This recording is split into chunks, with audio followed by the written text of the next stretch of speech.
इसी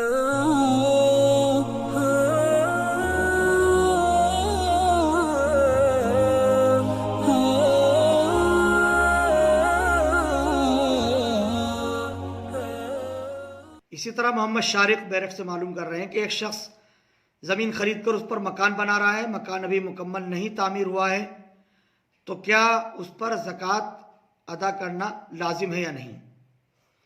देखिए, मकान चूँकि बना रहा है, अभी मुकम्मल नहीं हुआ है, अलबत्ता वो ज़मीन जो उसने ख़रीदी है वो मकान बनाकर बेचने की नीयत से ख़रीदी है, तो गोया उसका ये ज़मीन ख़रीदना ये माल तिजारत के अंदर हो गया।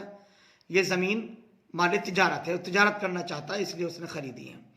तो मकान और ज़मीन की जो मौजूदा पोजीशन है वो जिस हालत में भी है, जब आपके ऊपर ज़कात फ़र्ज़ हो रही है, उस दिन की कीमत उस ज़मीन की और या उस मकान की जो आप बना रहे हैं उसकी मौजूदा कीमत पर ज़कात निकालना वाजिब है, उस पर ज़कात होगी।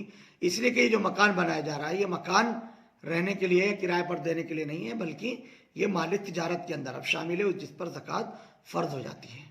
Thank you for watching Mufti Ashik Phulati.